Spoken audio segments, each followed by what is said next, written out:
Donc je suis en compagnie de Jean-François Richard et de Catherine Gestas. Nous sommes donc sur les lieux de ce énième colloque du RAO, puisque c'est devenu une institution.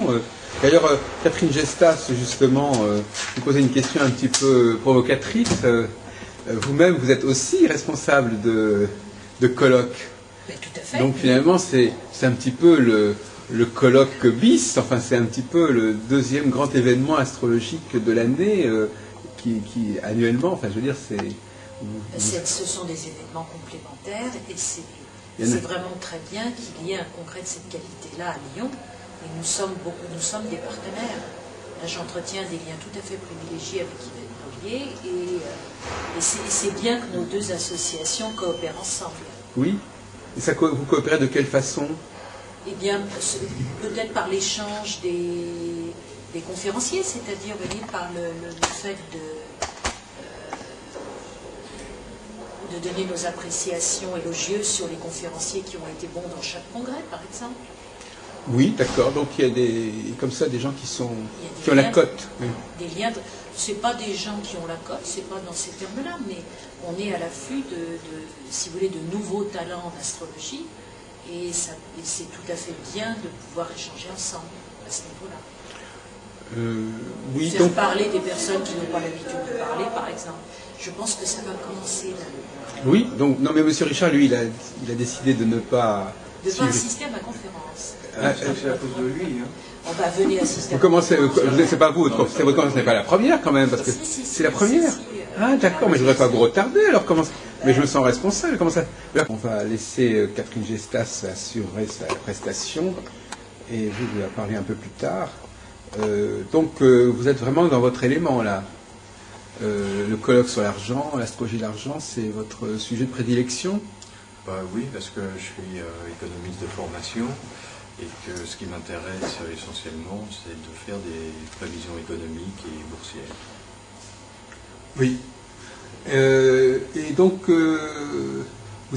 c'est quelque chose que vous enseignez, c'est quelque chose que vous avez des clients, vous avez une feuille d'information, un bulletin, comment ça se passe? Moi, sur Internet?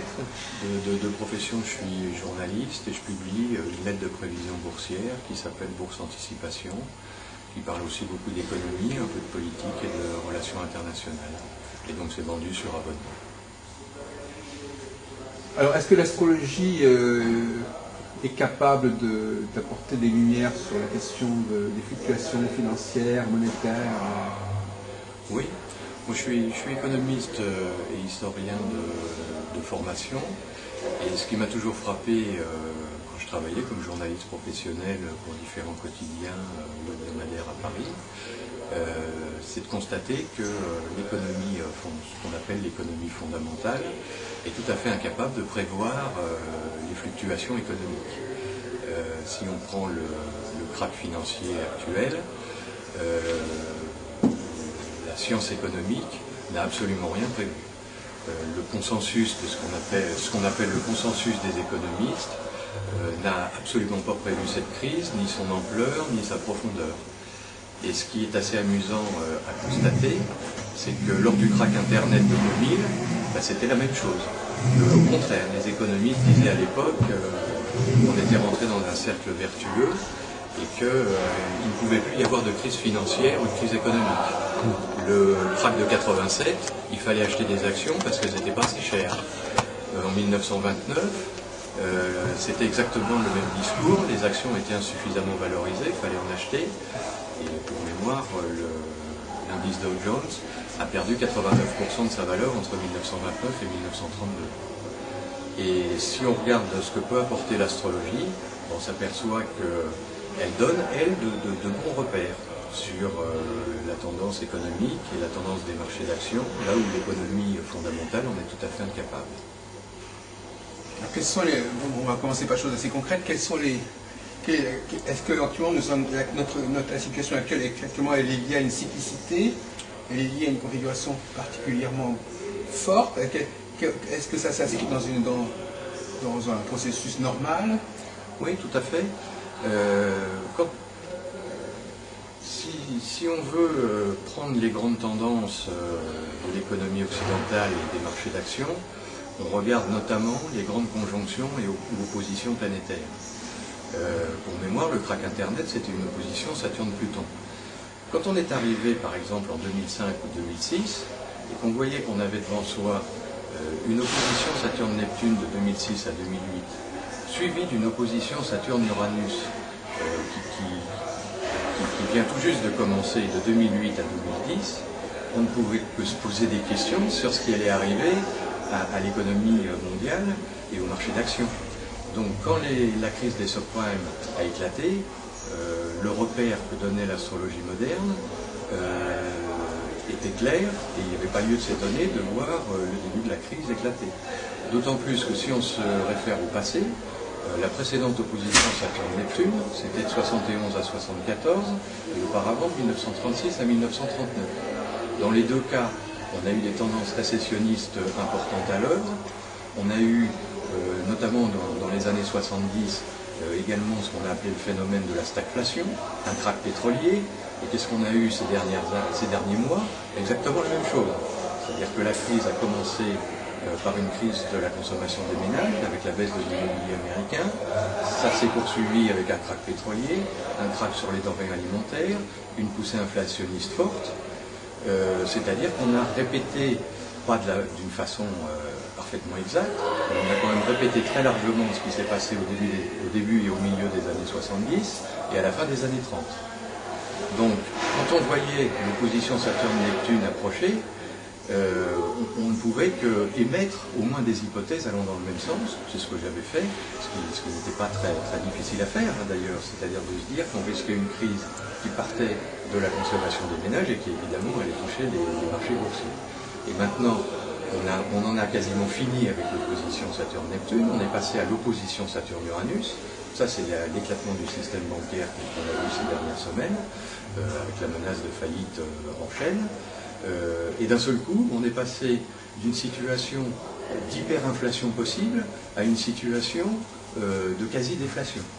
C'est-à-dire qu'on est passé d'une opposition à l'autre, et quasiment sans transition, en l'espace de quelques semaines ou quelques mois très très courts, ce qui est quand même relativement remarquable, et on a un krach des marchés d'action, ce qui est relativement typique de mauvaises relations entre les planètes lourdes et Uranus, puisque Uranus symbolise mieux que toute autre planète les marchés boursiers.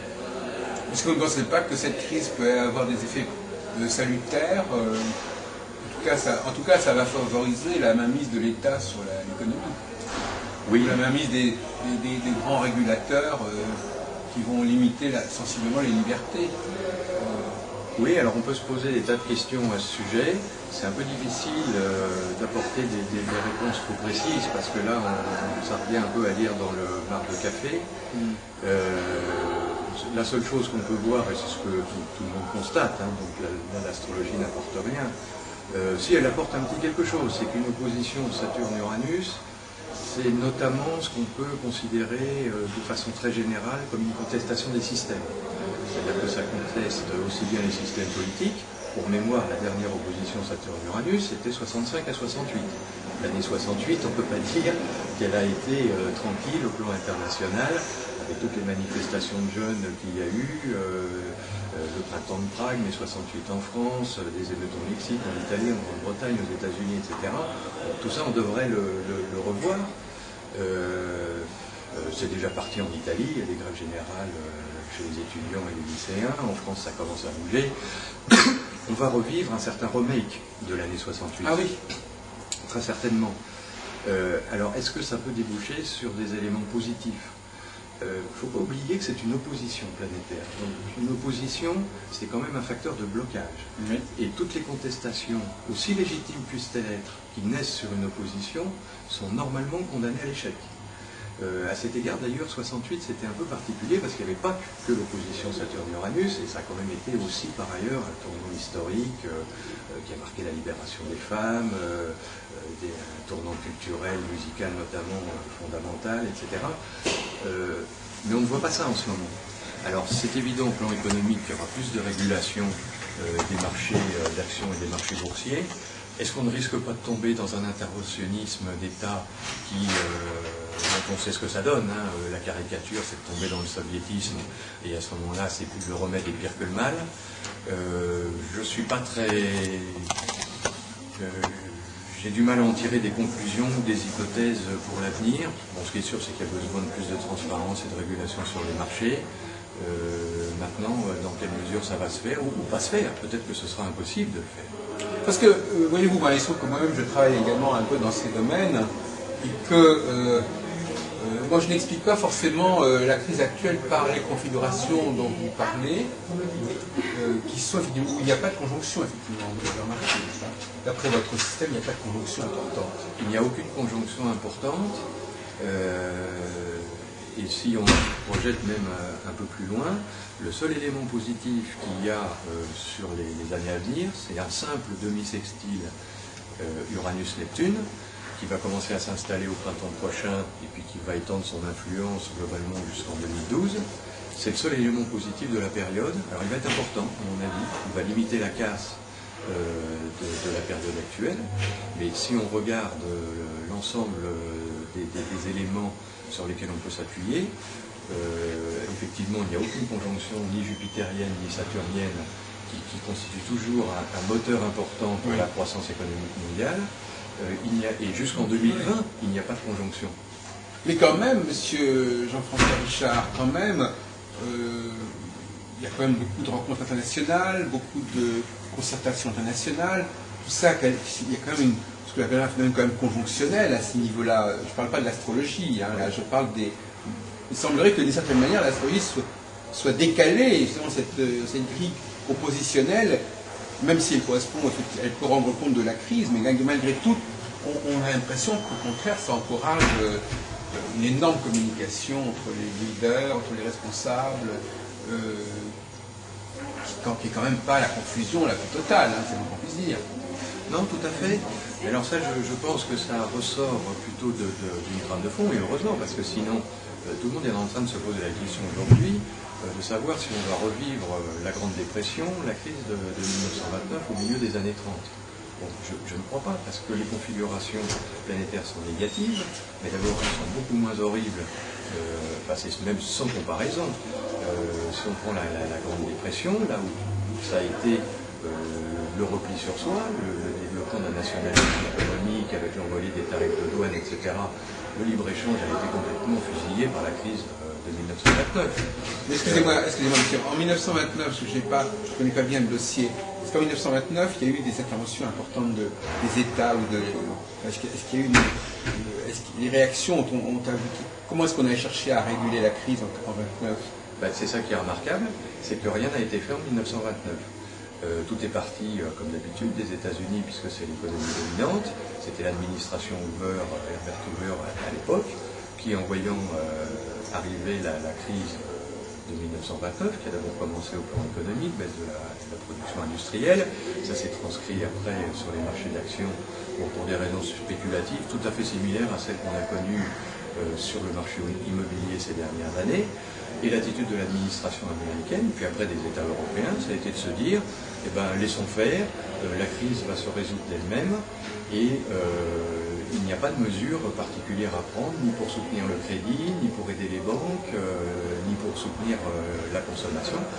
Résultat, les taux d'intérêt sont restés élevés aux États-Unis alors qu'il aurait fallu les baisser, ce que vient de faire la Réserve fédérale depuis plus d'un an aux États-Unis.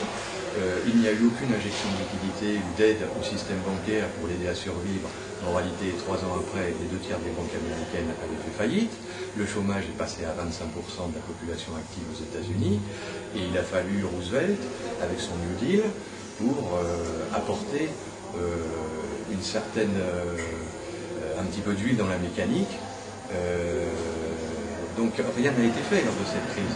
Et si on regarde ça au plan astrologique, c'est absolument sidérant. C'est une caricature du début des années 30. On avait Uranus, Neptune et Pluton. Ces 3 planètes étaient en aspect conflictuel. Saturne était en aspect conflictuel également avec ces 3 planètes. Et Jupiter a rajouté sa cerise sur le gâteau en plus. C'est-à-dire qu'on avait une caricature historiquement négative dans ces années-là. Aujourd'hui, on n'a pas ça. On a simplement la succession de 2 oppositions saturniennes à très brève échéance, et ça va être partiellement corrigé au moins par le demi-sextile Uranus-Neptune qui intervient dans quelques mois. Mais vous ne pensez pas que bon, il y a quand même des... Bon, par exemple, imaginons qu'il y ait eu une autre administration américaine en 1929. Est-ce que le rôle des hommes est important? Est-ce que le fait qu'il y ait the right man, the right place, c'est-à-dire que il y a Gordon Brown quand même qui n'est pas un imbécile, qui est aux commandes du gouvernement anglais, il y a Sarkozy qui est assez actif. On peut imaginer que si ces personnages-là n'avaient pas été en place, les choses auraient été encore pires.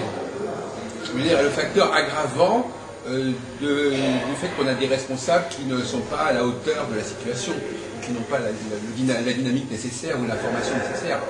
C'est pas par hasard que c'est un hasard heureux, si on peut dire, que Gordon Brown, qui a quand même été économiste important, ministre de l'économie anglaise, soit actuellement Premier ministre. C'est quand même, ça facilite les choses, parce qu'il est possible que il peut y avoir des personnes où la personne compétente dit des choses, mais elle n'a pas le pouvoir. Là, il se trouve que dans un certain nombre de cas, on a la chance d'avoir des gens qui sont à la fois compétents et qui sont bien placés.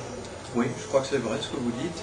Et on peut même dire, ça de Gordon Brown, évidemment, ça a été le premier à pousser ses partenaires européens à entreprendre un plan de sauvetage des banques. Il a été en pointe. Mais on peut dire aussi la même chose du président Bush aux États-Unis, qui malgré toutes les erreurs économiques qu'il a faites ces dernières années, je crois qu'on peut lui tirer au moins notre chapeau sur ce qu'il a fait ces dernières semaines, parce que c'est lui, avec le plan Paulson, qui a organisé, qui a lancé l'idée de « il faut sauver les banques ». Oui. Alors, les répercussions et le coût pour le contribuable de ce plan de sauvetage, c'est un autre problème, mais s'il n'y avait pas eu Bush, et c'est pas par sympathie pour Bush, c'est simplement pour à la fin de son mandat, absolument objectif, à la fin de son mandat, je crois que toute la planète peut être soulagée d'avoir eu à la fois Bush, Gordon Brown, Angela Merkel et même Nicolas Sarkozy, qui ont, et le président de la Commission européenne également. Tous ces gens-là ont joué un rôle il me semble tout à fait important et déterminant, qui est l'inverse de ce qui a été fait dans les années 30. Parce que le problème, c'est qu'effectivement, le système électoral est incontrôlable aussi. Et on élit quelqu'un pour une certaine période, sans savoir... et ça se trouve, cette personne-là, au moment où elle est élue, elle n'aura pas les mêmes problèmes à résoudre que 2 ou 3 ans plus tard. Oui, il faudrait ajuster le système politique sur le système économique. Enfin, en tout cas, il faudrait qu'il y ait sur le système astrologique. Est-ce que vous pensez qu'à la longue, il faudrait... quelle serait l'attente idéale que vous avez du rôle de l'astrologie dans la gestion des affaires publiques? Je crois que là, il faut se méfier. Bon, de toute façon, l'astrologie n'est pas reconnue en tant que telle comme une discipline scientifique. Son rôle est son influence est relativement marginale, surtout dans tout ce qui est le domaine collectif, économique, politique ou autre. Je crois que l'astrologie, elle nous donne, si on la manie intelligemment, de grands repères, des repères intéressants. Elle nous indiquait la crise actuelle, mais sans en donner pour autant les détails. Si on cherchait les détails à l'avance, on allait forcément raconter n'importe quoi. Il faut se servir des repères qu'elle nous donne. Et puis, voilà, je ne crois pas qu'on puisse en tirer autre chose pour le moment. Alors, il y a un autre point que je voudrais aborder. Vous savez, il y a un roman de science-fiction qui s'appelle Le monde des Nona. Ah oui, je sais, de Van Vogt. De Van Vogt. Je crois que c'était en 3 volumes. La trame de ce roman, c'était une dictature absolument épouvantable, dont le fondement était l'astrologie. Ah oui? Absolument. C'est-à-dire une astrologie dogmatique où les individus, leur avenir était tracé à l'avance par une dictature astrologique. Bon, c'est de la science-fiction, mais il faut se méfier aussi de ne pas tomber dans des travers de genre. Mais est-ce que vous êtes ouvert à d'autres recherches qui existent actuellement en ce qui concerne les les étoiles fixes, il y a actuellement, enfin moi je suis un peu le promoteur de ce courant d'ailleurs, c'est de tenir compte en astrologie mondiale des conjonctions de certaines planètes avec les étoiles fixes, qui apporterait justement un élément conjonctionnel qui rendrait compte un petit peu mieux de la... parce que comme on disait tout à l'heure,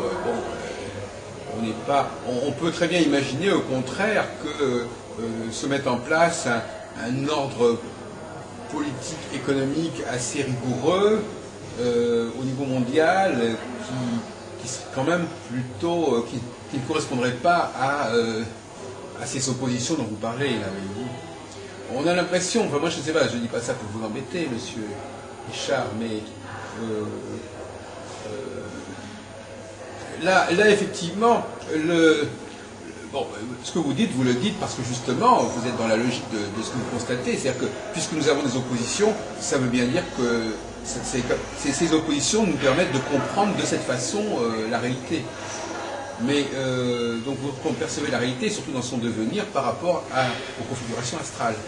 Mais malgré tout, on risque d'arriver à des erreurs de pronostic si effectivement... disons, je vous posais le problème autrement, vous savez qu'est-ce qui pourrait éventuellement remettre en cause votre position actuelle? Quel genre d'événements, si certains types d'événements se produisaient actuellement ou dans les prochains mois, vous diriez « Ah, ben je me suis planté ». Se tromper, ça voudrait dire que l'opposition Saturne-Uranus qui est en place maintenant, qui aura lieu de façon exacte pour la première fois le 4 novembre prochain, ne produira plus aucun effet sur les 2 ans qui viennent. Oui, c'est ça. Moi j'en doute fortement. Cette opposition va être nuancée par le demi-sextile Uranus-Neptune. Pour moi c'est évident. Les deux vont se battre ensemble et peut-être à la limite qu'on a déjà vu le pire de l'opposition Saturne-Uranus avec la menace d'explosion du système bancaire.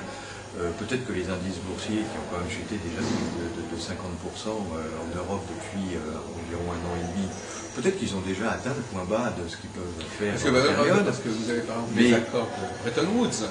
Oui, mais... Alors, l'accord de Bretton Woods, ça a quand même correspondu à quelque chose d'assez important. Il y a eu à la fois des problèmes qui ont été résolus, qui ont abouti à mettre en place le Fonds monétaire international, la Banque mondiale, enfin, je sais pas. Oui, non, mais premièrement, je ne crois pas qu'il faille être aussi pessimiste que ça. C'est-à-dire qu'une opposition Saturne-Uranus, on en a connu une au milieu des années 60, une autre, la précédente, c'était au début des années 20. Bon, ça n'a pas laissé non plus des souvenirs de crise absolument épouvantables. Oui. Bon, donc il ne faut pas exagérer les choses. Maintenant, il est normal, il serait normal que cette opposition continue à produire des effets négatifs, aussi bien au plan économique que politique, et on n'est pas sorti de l'auberge, on en est au début de cette opposition. Donc elle va être tempérée par la demi-sextile Uranus-Neptune, à mon avis. Mais elle va continuer à provoquer des problèmes sur au moins les 2 ans à venir pour ce qui concerne son intervention, son impact sur le court terme. Mais vous ne seriez pas plutôt en faveur, parce que là vous avez une conception un peu dramatique de l'astrologie, en fait dramatique dans le sens où il y a des moments où les astres provoquent des problèmes, et des problèmes provoquent des perturbations carrément, n'est-ce pas? Il y a une certaine philosophie d'astrologie qui aurait plutôt tendance à dire, voilà, bon, il y a une certaine dualité, il y a certaines périodes qui favorisent un certain type de fonctionnement de la société, d'autres périodes qui favorisent un autre fonctionnement de la société, mais sans diaboliser ni l'un ni l'autre, vous comprenez, en disant, voilà, bon, il y a un certain mode de fonctionnement qui est souhaitable et qui est adéquat à un moment donné, et puis un autre mode de fonctionnement. Est-ce que l'astrologie ne serait pas plutôt une alternance de modes de fonctionnement, comme il y aurait une alternance par exemple de la droite et de la gauche, mais qui ne serait pas forcément à avoir en termes de... là, c'est des périodes extrêmement pénibles, et puis d'autres périodes qui seraient beaucoup moins... Parce que vous connaissez probablement les travaux d'André Barbeau, qui lui, c'est plutôt la conjonction pour lui qui est la tension. Et l'opposition qui est dans son système, de son indice de conjonction planétaire, c'est la dispersion des forces qui détend le monde. Alors, donc pour vous, la conjonction est quand même un facteur plus favorable que l'opposition. Oui, bien sûr. Donc quand on voit une conjonction se faire, on doit être rassuré en fait. Enfin, on doit se dire qu'il y aura moins de problèmes, il y aura moins de... Pour revenir à ce que vous disiez précédemment, moi je crois qu'il faut prendre les choses quand même... on peut les prendre sous un angle philosophique comme vous le faites, en se disant mais les périodes de crise c'est aussi le moment ou l'occasion de résoudre des problèmes qui se posaient et qu'on n'a pas résolus avant, je suis d'accord avec vous. Maintenant quand on voit une opposition planétaire importante, notamment saturnienne, approcher et qu'on sait par expérience historique les dégâts qu'elle provoque, il faut aussi prendre le problème sous l'angle pratique et concret. La première conséquence de cette double opposition de Saturne à Neptune et à Uranus, ça va notamment être pour les gens une augmentation du chômage, une baisse du pouvoir d'achat. Alors allez leur expliquer que c'est très bien ce qui se passe en ce moment parce que ça va permettre d'avancer. Je ne suis pas sûr que les gens comprennent votre raisonnement. Oui. Alors je ne dis pas qu'il faut rejeter complètement ce que vous dites. Je crois qu'il faut en tenir compte. Mais il faut quand même voir que la période actuelle, vous voyez déjà des usines automobiles qui ferment des entreprises, l'augmentation à une vitesse pour le moment hallucinante du chômage dans tous les pays européens et aux États-Unis, des gens qui sont expulsés de leur logement aux États-Unis ou en Grande-Bretagne, n'allez pas leur expliquer que c'est très bien ce qui se passe. Oui. Vous voyez ce que je veux dire? Voilà. Il faut être quand même... Mais alors là, il y a un problème de philosophie. Je comprends, monsieur Richard, mais là, il y a un autre problème qui se pose, c'est de savoir où se place l'astrologie dans tout ça. C'est-à-dire qu'effectivement, quel est le plan de l'astrologie, et qu'il y a peut-être d'autres paramètres qui viennent, qui interviennent et qui, eux, provoquent certaines choses. L'astrologie n'est pas forcément responsable de... Enfin, là peut-être que vous nous précisiez jusqu'à quel point l'astrologie est censée expliquer tout ce qui se passe dans le monde. Ouais, je crois qu'il faut être modeste en matière d'astrologie, d'autant plus qu'il y a plein d'écoles différentes d'astrologie. Personnellement, je tiens à l'école moderne, qui travaille de la façon dont Barbault travaille, lui-même s'étant inspiré du belge Gustave Lambert Brailly, qui a publié un livre de pionnier sur les fluctuations boursières absolument fabuleux, même s'il était à l'époque bourré d'erreurs, d'inexactitudes, mais bon, il faut bien commencer quelque part. Avec les déclinaisons. Absolument. Bon, c'est un travail de tâtonnement où on essaye d'abord on essaye de comprendre ce qui s'est passé pour en tirer des leçons pour l'avenir et pouvoir ainsi faire des prévisions qu'on essaye être de la meilleure qualité possible. Mais bon, c'est quand même une science, à mon avis, tout à fait expérimentale. Il n'y a pas beaucoup d'astrologues, à ma connaissance en tout cas, qui ont prétendu approcher par exemple l'opposition Saturne-Pluton de 2000 ou l'opposition Saturne-Neptune et Saturne-Uranus actuelle, on a tiré la conclusion que ça allait être une période très difficile pour l'économie, pour les marchés financiers, etc. Il y a encore quelques années, bon, personne ne l'envisageait vraiment parce que personne n'avait vraiment étudié ces phénomènes-là. Et il y a très peu de gens qui pratiquent l'astrologie qui s'en occupent. Il y a, à ma connaissance, comme Jean Sérieux, il y a 2 Américains. Et, Millman, il y a Arch Crawford et Raymond Millman. Bon, on est 3, en gros, à essayer d'en tirer le meilleur qui est possible. Vous êtes sur quelle région vous-même? Sur quel coin? Moi, je suis en Provence. À quel endroit? À côté d'Aix-en-Provence. Aix-en-Provence, d'accord. Donc, si vous voulez, juste pour résumer là-dessus, bon, l'astrologie, à mon avis, donne des repères, mais il ne faut surtout pas la manier comme certains le font, c'est-à-dire d'une façon, c'est-à-dire de tirer de l'astrologie des films de science-fiction. Ça donne des erreurs absolument dramatiques. Si on essaye de se dire, ah bah une opposition Saturne-Neptune, à partir de là, qu'est-ce qu'on va bâtir comme scénario de fiction? Non, on a le repère. On sait que c'est mauvais pour l'économie. On sait que historiquement ça a touché la consommation des ménages et provoqué des krachs boursiers. On sait que ça a provoqué de l'inflation. Bon, et après, il faut éviter de tomber dans la fiction. Il faut savoir, il faut laisser l'astrologie à sa juste place et ne pas chercher à lire dans le Il y a un paradoxe quelque part, vous savez, dans toute forme de prévision, c'est que quand on prévoit et qu'on se prépare à ce qui est prévu, les choses ne se passent pas. Effectivement, c'est-à-dire qu'on aurait pu imaginer, on aurait pu imaginer certaines mesures à prendre si on avait pris en compte les éléments qui allaient se mettre en place. Oui, mais alors là, c'est ça le paradoxe, c'est qu'effectivement, à un moment donné où on maîtrise cette dynamique, est-ce qu'on pouvait l'éviter? Est-ce qu'on pouvait éviter les conséquences de ce qui s'est passé, justement en prévenant dans tous les sens du terme? Oui, alors c'est un très très vieux débat, en particulier sur les marchés financiers. Si tout le monde s'attend à de la baisse sur un marché, est-ce que finalement on va l'avoir? Bon, la question n'a jamais été tranchée, et je crois qu'on ne peut pas la trancher. Moi, j'en reste à une approche plus pragmatique, qui est de nous dire, quand on a des configurations planétaires négatives, c'est normal qu'elles remplissent leur rôle. Alors après, reste à apprécier l'ampleur des mouvements, que ce soit boursiers ou économiques et sociaux, que ça peut provoquer. Là, c'est déjà plus difficile. L'opposition, personnellement, moi j'ai été un peu étonné, comme tout le monde d'ailleurs, de voir la rapidité et la violence avec laquelle l'opposition Saturne-Uranus s'est installée ces dernières semaines, ces derniers mois. Ça a été très vite. Personnellement, je me disais, au départ, ça risque de prendre un peu plus son temps. Bon, donc il y a toujours une marge d'erreur. On a le repère, on sait que ça va être négatif. Maintenant, apprécier le rythme exact et l'enchaînement des événements, et qu'est-ce que ça va provoquer exactement, là, il faut pas rentrer dans la science-fiction, justement. Oui, mais enfin, vous êtes en train de nous dire que vous ne pouvez rien y faire, en fait. Moi, je pense que non.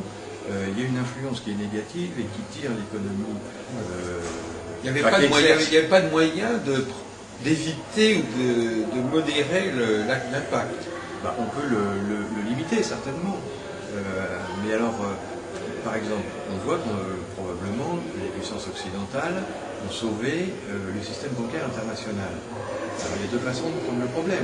Soit on se dit, on a appris de la crise de 29, et donc on a évité de répéter les mêmes erreurs, et donc on a fait exactement l'inverse, et on a sauvé le système bancaire. Bon, la crise est là de toute façon, mais on peut supposer qu'elle va être moins forte sur les mois ou les années à venir. Et puis il y a une autre façon de prendre le problème, sous un angle purement astrologique, qui est de se dire, oui, mais la situation actuelle n'a rien à voir avec celle de 29 sur le fond. Je ne parle pas de l'enchaînement jusqu'à présent des événements, c'est parfaitement similaire. Mais sur un plan planétaire, la situation est bien moins pire qu'en 29. Et on a, y compris sur une période que je trouve difficile globalement jusqu'en 2020 au plan économique, on va avoir toute une série de facteurs de soutien au fond qui vont aider, à mon avis, à ce que la crise soit quand même beaucoup moins importante dans ses effets, parce que par exemple, ce qui n'existait pas au début des années 30, c'est un sextile Neptune-Pluton qui a déjà permis l'envolée de croissance pendant les 30 Glorieuses, puis la croissance des années 80-87, et qui va revenir au-delà de 2020, qui est pour le moment relativement absent, mais qui, en toile de fond, existe quand même. On a quand même aussi tous les cycles entre d'Uranus et Neptune, d'Uranus à Neptune, d'Uranus à Pluton et de Neptune à Pluton, qui sont des cycles croissants, ce qui n'était pas le cas au début des années 30, même si au jour le jour, ça ne donne pas l'impression que ça soutient l'économie, la croissance, l'emploi ou les marchés financiers, probablement, de façon sous-jacente, ça empêche, et ça devrait empêcher que la crise, à mon avis, de longue durée dans laquelle on est entré, ne soit trop importante et ne fasse des dégâts trop redoutables. Je reviens à la question que vous posez. Qu'est-ce qui pourrait se produire qui ne correspondrait pas à votre prévision?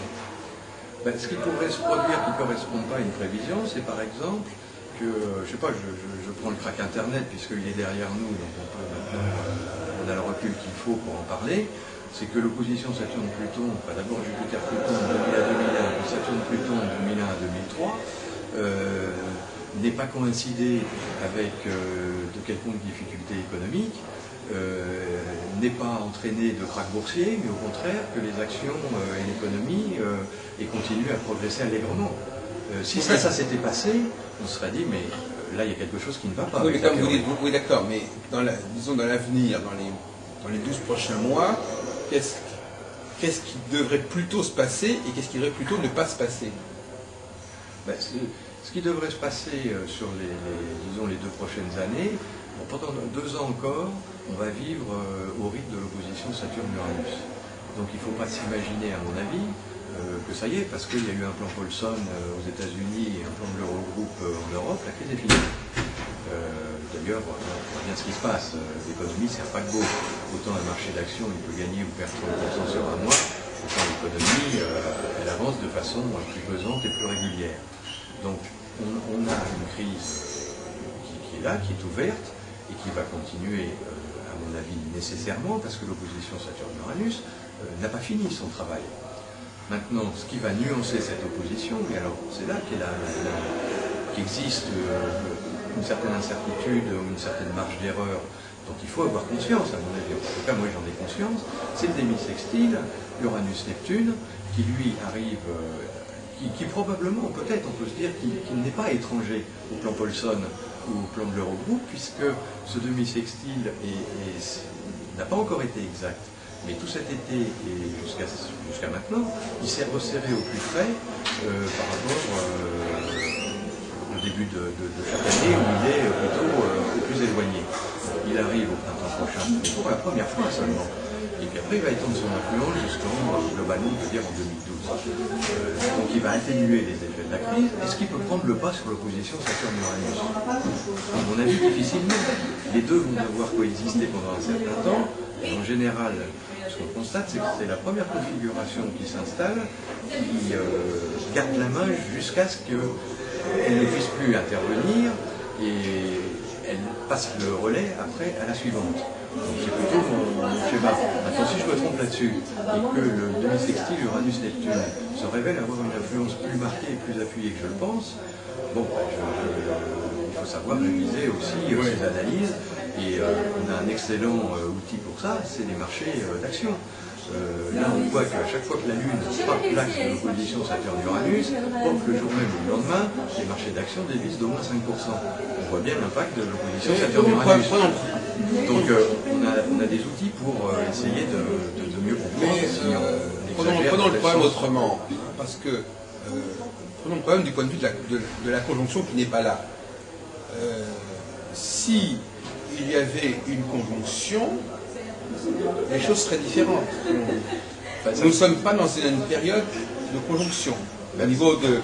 Je ne dis pas qu'il y en a une, enfin, pour ça, problème. Je veux dire qu'on n'est pas dans une période qui serait caractéristique d'une période de conjonction.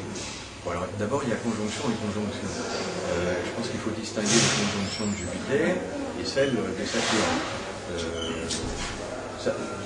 Tous les cycles de Saturne sont maintenant décroissants, c'est-à-dire Saturne-Uranus, Saturne-Neptune et Saturne-Pluton. Et ça, il y en a pour jusqu'en 2020. Bon, c'est quand même très important pour la croissance, enfin, pour moi, pour la croissance mondiale, et y compris pour les marchés d'actions. C'est-à-dire qu'il y a un frein à la croissance, de toute façon, qui existe jusqu'en 2020, uniquement si on regarde les cycles de Saturne. Si on prend Jupiter, et qui a beaucoup moins d'influence que Saturne, il va y avoir une conjonction Jupiter-Neptune à 2 reprises en 2009, et puis après une conjonction Jupiter-Uranus à 2 reprises en 2010. C'est en soi positif. La conjonction Jupiter-Neptune de 2009, qui sera reliée en même temps au demi-sextile Uranus-Neptune, je fiche mon billet qu'autour de cette conjonction, et probablement après, vous allez voir les marchés d'actions faire un bond de hausse en avant. Maintenant, cette conjonction jupitérienne, elle est secondaire par rapport à une opposition saturnienne qui est d'un degré bien supérieur. Donc l'idée que ça donne, c'est pas parce que les marchés d'actions vont gagner 30% à un moment donné, qu'ils seront sortis de l'auberge, et c'est pas parce que l'économie mondiale tendra à donner des signes d'amélioration à un moment ou à un autre, que pour autant l'opposition Saturne-Uranus aura disparu et qu'elle ne risquera pas de revenir en force 3 mois après par un krach obligataire notamment, par exemple, c'est typique de Saturne-Uranus, ou d'autres difficultés qui à un moment donné pendant 3 mois ou même 6 mois vont être complètement éclipsées. De la même façon, la conjonction Jupiter-Uranus de 2010, la première, en tout cas, il m'en méfie comme de la peste. Parce que Jupiter sera en même temps en opposition de Saturne et au carré de Pluton. Donc, peut-être que la conjonction Jupiter-Uranus, qui normalement, quand elle se présente bien, ce type de conjonction, c'est extraordinaire pour l'économie mondiale et extraordinaire pour les marchés d'actions. La dernière conjonction Jupiter-Uranus, c'était pendant l'hiver 97, plus 40% sur les marchés d'actions en 3 mois, et ça a été l'envolée de croissance qui a mené au bout du compte à 2000 et au crack Internet, ça a été l'envolée de toutes ces nouvelles technologies. Mais là, la première conjonction Jupiter-Uranus, elle se présente dans des conditions relativement négatives.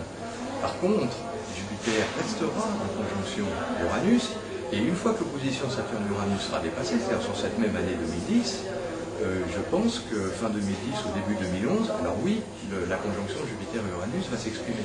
Mais c'est relativement du court terme, ces conjonctions jupitériennes. Oui, c'est ça, c'est pour ça. C'est relativement du court terme. Et si on prend la décennie suivante, 2010-2020, vous n'aurez absolument aucune conjonction jupitérienne, aucune conjonction saturnienne, et au contraire, Jupiter ne va faire que des oppositions, ce qui va renforcer tous les éléments négatifs de cette période, c'est-à-dire un carré Uranus-Pluton, un demi-carré Uranus-Neptune, et l'approche toujours récessionniste de la conjonction Saturne-Pluton de 2020. Donc on est dans une période, on n'a pas de vraie solide conjonction. Non. C'est votre point de vue, c'est ça? Non, parce que les cycles supérieurs sont soit neutres, soit négatifs. En toile de fond, il reste des choses positives, notamment ce sextile Neptune-Pluton, mais qui est très lâche. Le fait que tous les cycles des superlandes soient croissants, mais on a tous les cycles saturniens qui sont décroissants, on va avoir tous les cycles jupitériens qui progressivement, sur les 10 ans qui viennent, vont devenir décroissants. Donc l'idée que ça donne, c'est que depuis l'opposition Saturne-Pluton de 2000 et le crack Internet, il y a un premier moteur de croissance qui s'est mis en panne. On a eu un nouvel élan de la croissance de 2003 à 2007 grâce à un quintile Uranus-Pluton, mais cette croissance s'est surtout faite avec le moteur habituel américain, mais ça a été un moteur à déficit, sans même parler de la guerre avec l'Irak. Donc une croissance de 2003 à 2007 qui était un peu assise sur un château de cartes, donc elle a été réelle, il ne faut pas la négliger, elle a existé, mais une croissance quand même un peu bancale. Maintenant on arrive à avoir une décroissance de tous les cycles saturniens, avec Pluton donc c'était les années 2000, puis maintenant Neptune et Uranus. Donc ce sont deux autres moteurs de croissance qui viennent de s'éteindre, c'est-à-dire que maintenant Saturne n'exerce plus qu'un rôle de frein puissant sur la croissance mondiale. Et si on regarde les autres éléments qu'on peut avoir avec Uranus, Neptune et Pluton, à part ce fameux demi-sextile Uranus-Neptune qui va nous apporter, à mon avis de façon évidente, un bon bol d'air frais sur les années à venir, jusqu'en 2020 tout est négatif. Donc le bol d'air frais, il ne va pas durer longtemps. Donc l'astrologue actuellement, il est susceptible d'affoler un peu les populations. Je veux dire, il ne donne pas une représentation très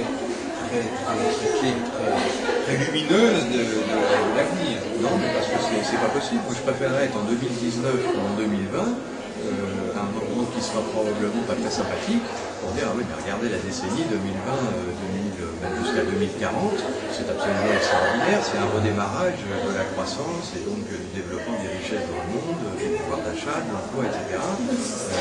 C'est certain. Donc là, on a une tendance lourde plutôt vers la déflation, plutôt vers la récession. Oui, alors ça ne veut pas dire qu'on va être en récession tout le temps, heureusement, mais ça veut dire au moins, pour être nuancé, une croissance probablement globalement très molle sur les 12 ans qui viennent.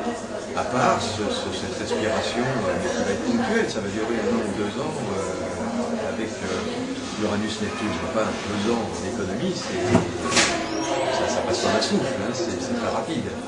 Alors, par contre, on se rappellera probablement,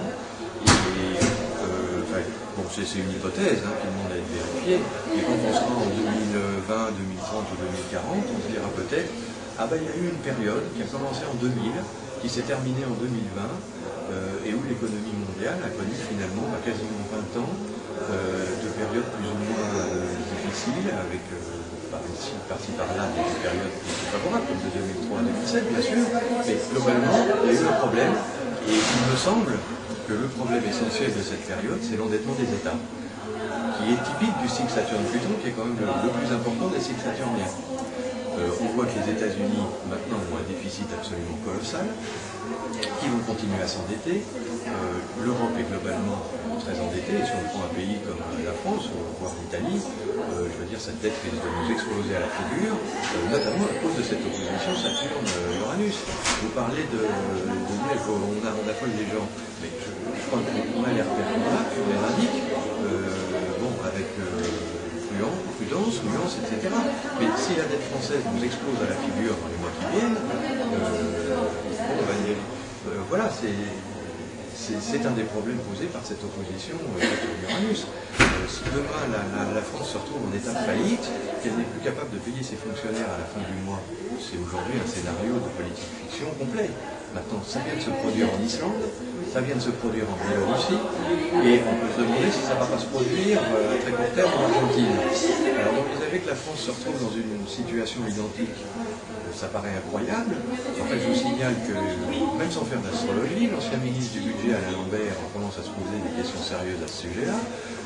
Éric Woerth, le ministre du budget actuel, s'inquiète du dérapage des intérêts de la dette.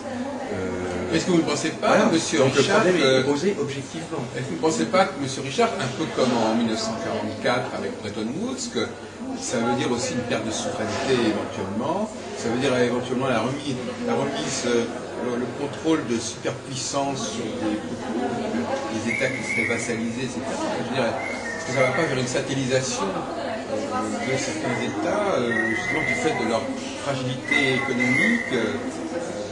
Il y a quand même quelqu'un qui va gagner dans cette histoire. Il y a bien des gagnants. Les seuls qui peuvent gagner dans cette histoire sont les pays qui ne sont pas endettés. Non, mais il peut y avoir aussi, au contraire, ont des créances sur le reste de la planète. Ce sont donc certaines économies émergentes comme la Chine, l'Inde, qui concentrent tous les capitaux aujourd'hui et qui prêtent à ceux qui, justement, n'ont pas su gérer leurs économies correctement. Voilà, ce sont eux qui vont être les gagnants. Même s'ils seront eux aussi affectés par la crise, la croissance chinoise est en train de ralentir. Bon, mais ils viennent de 10%. S'ils tombent à 5% de croissance, ce sera évidemment un drame en Chine. Enfin, ils auront toujours 5% de croissance. Par contre, les États-Unis, la croissance est négative maintenant. L'Europe, c'est pareil. Donc, ils vont être des gagnants. Voilà, donc il y a bien mais des gagnants relatifs. Oui, il y a quand même des gagnants. Et puis, il y a aussi d'autres problèmes, c'est les risques militaires, les risques de solutions par la dictature, de solutions par la force armée, etc. Oui. On a perdu il n'y a pas si longtemps des solutions de ce genre. Toutes les situations de tension économique sont favorables évidemment au conflit militaire. Maintenant, si on cherche une nouvelle guerre mondiale, je peux vous préciser que les deux qu'on a connus, c'était après, dans la foulée, une opposition Uranus-Neptune et Uranus-Pluton, précédant juste la Première Guerre mondiale, les années près. Plus l'accumulation de tensions qu'a montré André Barbeau avec des accumulations planétaires notamment saturniennes importantes au cours de la Première Guerre mondiale et au cours de la Seconde. On n'a pas ça sur les années à venir. Heureusement, on n'a pas d'opposition Uranus-Neptune, Uranus-Pluton et encore moins Neptune-Pluton. Donc a priori, on peut se dire qu'il n'y a pas tellement de risque de guerre mondiale. Par contre, des conflits localisés, ça bien entendu. Prenez l'Amérique latine, ils ont toute une série de régimes gauchistes qui sont mis en place dans à peu près une dizaine de pays ces dernières années. Et l'Amérique latine évolue visiblement de façon très précise au rythme du cycle Saturne-Neptune. À la conjonction de 90, ça a été une vague de démocratisation dans tous ces pays-là, la chute de Pinochet, etc. Pinochet qui s'était installé sur l'opposition précédente en 73. Là, on vient de passer une opposition Saturne-Neptune, et en plus, on a une opposition Saturne-Uranus. Moi, je crois que légitimement, on peut être inquiet du devenir de l'Amérique latine et de la démocratie dans ces pays-là, parce que les régimes gauchistes actuels sont en train de favoriser des tensions extraordinaires, et donc s'il y a des coups d'État dans ces pays, ou au moins un retour de balancier vers une droite qui ne serait pas forcément très démocratique, mais beaucoup plus musclée, là oui. Si on regarde par ailleurs la dernière opposition Saturne-Uranus, celle de l'été 2010, et qu'on voit qu'elle est en conflit en plus avec Pluton, là on peut se demander s'il ne risque pas d'y avoir l'éclatement d'un conflit qui marque l'ensemble de la planète. On pense notamment au Proche-Orient, à l'Iran, une région qui est très marquée par le cycle Saturne-Pluton. Ou alors c'est Al-Qaïda qui arrivera encore à faire un attentat ou des attentats spectaculaires, puisque Al-Qaïda dépend du cycle Saturne-Pluton également. Oui, mais effectivement, il semble quand même qu'on va vers une forme de concentration du pouvoir, tant à l'échelle mondiale qu'à l'échelle nationale. Une sorte d'emprise sur les populations, comme vous dites, avec des limitations à la démocratie qui en souffriront. Mais par exemple, dans le cas de l'Union européenne, par exemple, vous voyez une évolution, une crise de l'Union européenne. Par exemple, probablement, vous ne pensez pas, par exemple, qu'il va y avoir une mise au pas des petits pays de l'Union européenne par rapport aux grands pays, enfin des choses comme ça. La fiction d'une égalité entre les membres de l'Union européenne va sauter en faveur d'un groupe dominant. Je n'ai pas tellement d'avis là-dessus. S'agissant de la construction européenne, on s'aperçoit qu'il y a différents facteurs qui interviennent, qui ne sont pas forcément évidents à manier. Le repère le plus intéressant, c'est probablement le cycle Jupiter-Saturne. Le dernier élargissement de l'Union s'est fait sur la conjonction Jupiter-Saturne de 2000. Le problème de l'Union européenne, c'est qu'on arrive dès l'année prochaine, dans 2 ans, enfin 1 an et demi, à l'opposition du cycle Jupiter-Saturne. Probablement, ça va constituer un point de freinage de la construction européenne. Et oui. Vous parlez de risque de concentration et d'écrasement des petits pays. Moi, j'ai peut-être plutôt l'impression que ça risque d'être l'inverse. C'est qu'il y a plutôt un risque d'éclatement de l'Union européenne, ou de paralysie, à cause de cette opposition Jupiter-Saturne. Et si rien n'est fait rapidement pour résoudre les problèmes de direction de l'Union européenne, notamment grâce au trigone Jupiter-Saturne actuel. Enfin, un trigone, c'est bien, mais c'est pas toujours déterminant. On va arriver à l'opposition, et ce qui n'aura pas été fait avant l'opposition, ce sera beaucoup plus difficile de le faire après. Oui, mais justement, il semblerait qu'on aille plutôt dans cette direction. C'est-à-dire, il semblerait qu'on aille effectivement vers... vous croyez que Sarkozy, quand il aura cessé d'être à la présidence de l'Union européenne, vous croyez qu'il va se croiser les bras à mon avis, il va y avoir probablement une tentative de... pas de putsch, mais enfin il va y avoir une tentative de... Si on laisse la Slovénie diriger l'Union européenne, je sais pas, c'est pas évident, Non, mais ça, tout le monde voit bien les problèmes de gestion que ça pose. Mais là, je crois qu'astrologiquement, on peut observer comme tout le monde ce qui se passe. On a le repère du cycle Jupiter-Saturne. Je ne suis pas sûr que ce soit le seul élément à prendre en compte. Ça nous donne un repère, mais il est relativement limité, je trouve. Parce que regardez, par exemple, si on revient à 1944, on avait à la fois le débarquement allié aux puissances américaines, etc. On a eu Bretton Woods qui a mis en place une institution financière, etc. C'était quand même... Est-ce que là, il y avait une... Est-ce que là, ça serait une... Est-ce que vous appelleriez cette période-là une période conjonctionnelle? Il y avait toute une série de cycles positifs qui remontaient d'ailleurs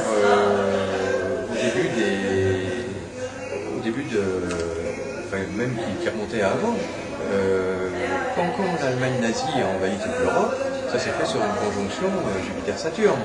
Oui. Alors sur un plan astrologique, on pouvait considérer que c'était positif, si on veut. Et c'est vrai que, indépendamment de l'aspect politique, il y a eu une unification de l'Europe sous la botte nazie, mais au début des années 40. Cela dit, ça a donné un élan peut-être aussi, même si il s'agit d'un seul cycle, mais différent que simplement le résultat immédiat qui a été une Europe placée sous dictature du nord au sud. Mais si on prend tous les autres cycles, on a notamment la conjonction Uranus-Pluton Saturne-Uranus de 42, qui a permis le renversement qui a constitué le vrai tournant de la Deuxième Guerre mondiale. On avait toute une série de conjonctions positives qui ont joué déjà au plan économique pendant la Deuxième Guerre mondiale, parce que ça a été un laboratoire de recherche absolument extraordinaire, cette économie d'armement et de guerre qui a permis de faire des pas de géants. Bon, et on a effectivement rebâti le monde à Yalta, à Bretton Woods, etc., etc. Mais là, dans l'immédiat, je ne vois pas de situation équivalente à celle qu'on a connue pendant la dernière guerre, immédiatement après. Le problème, c'est que vous regardez beaucoup les choses à travers la lunette astrologique. C'est-à-dire qu'en fait, vous voyez les événements, mais en même temps, vous les percevez immédiatement à travers la grille astrologique. Oui, donc, quand vous voyez quelque chose, vous dites, ah, ben ça, automatiquement, voilà ce que ça veut dire astrologiquement. Oui, oui, d'accord, vous avez raison. Mais je vais vous dire, si Jean-François Richard s'amusait à donner son point de vue politique ou économique, etc., je pense vraiment que ça n'intéresserait pas grand monde. Ce qui intéresse les gens, c'est parce qu'ils savent que je travaille depuis longtemps sur les cycles planétaires, que j'ai une certaine crédibilité, et que là, j'apporte quelque chose qu'on ne trouve pas ailleurs. Mais si c'est pour me comporter, si c'est pour prétendre, je ne sais pas, remplacer Jean-Claude Trichet, là, ça n'apporte pas absolument rien. Oui, non, mais je comprends très bien. Mais d'un autre côté, on ne peut pas non plus... le risque, c'est de ne pas vouloir lire certaines choses qui se produisent parce que ça ne correspond pas à la grille astrologique. Oui, non, mais vous savez, moi, indépendamment de l'astrologie, il y a énormément de sujets économiques, politiques ou autres qui sont intéressants à discuter, sur lesquels les uns ou les autres peuvent avoir un avis, et où d'ailleurs, rarement deux économistes sont d'accord sur telle ou telle situation.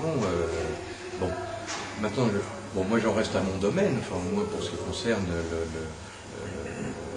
mon attitude vis-à-vis du public, si vous voulez, c'est d'en rester à ce que je peux moi apporter, qui est un maniement probablement assez rigoureux ou au moins au minimum consciencieux des cycles planétaires et des repères qu'ils peuvent nous donner. Maintenant, je suis absolument conscient, c'est ce que je vous disais tout à l'heure, c'est que ces repères ont forcément et nécessairement une portée limitée.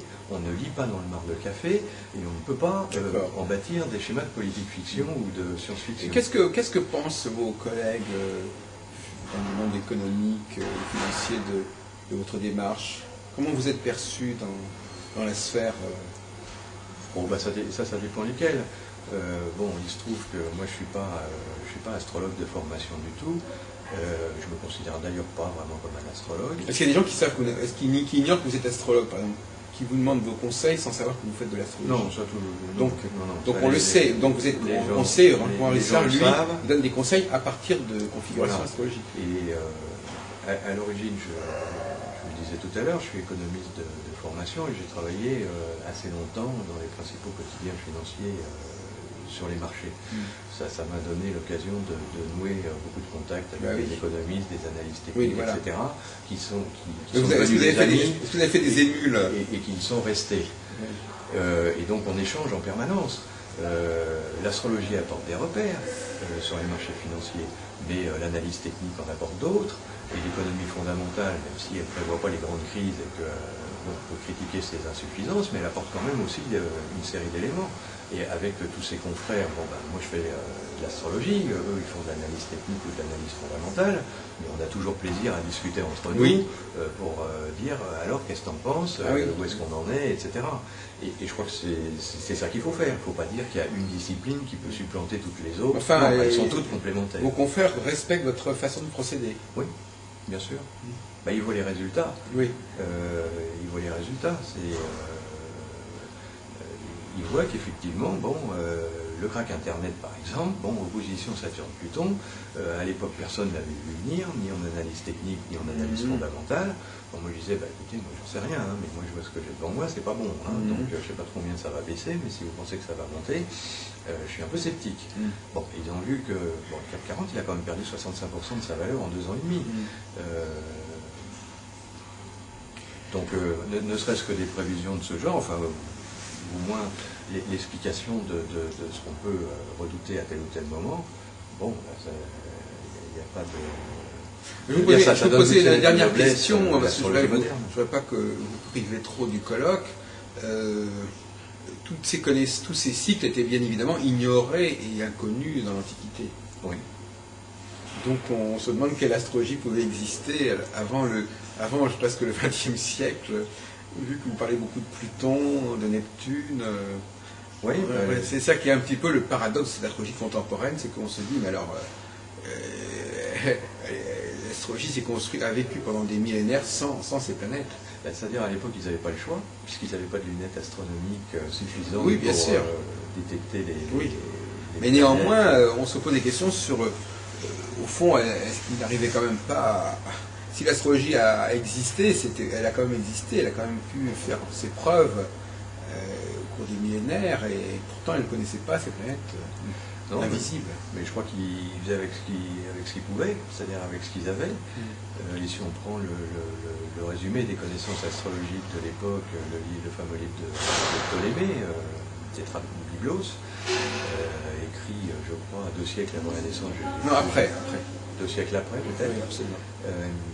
Peu importe. Non, mais c'est... Oui, non, je veux dire, il y a très longtemps. Oui, c'est dans 150 après Jésus-Christ. D'accord. Bon, si on lit ce qu'il y a dedans, on s'aperçoit, et si on voit, parce que là c'est une petite pique que je peux lancer, une petite critique, que l'essentiel de l'astrologie traditionnelle actuelle continue à travailler avec les mêmes méthodes que ce qu'il y avait dans le livre de Ptolémée, en particulier en s'intéressant aux éclipses et en tirant des théories qui me semblent parfaitement contestables.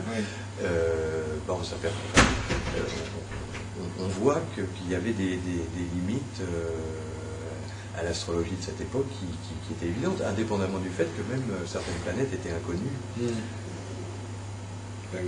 On peut simplement, à mon avis, reprocher à l'astrologie aujourd'hui de ne pas s'être affranchi de ce qui était à un moment donné les connaissances d'une époque, mais de les avoir figées comme dans un espèce de dogme,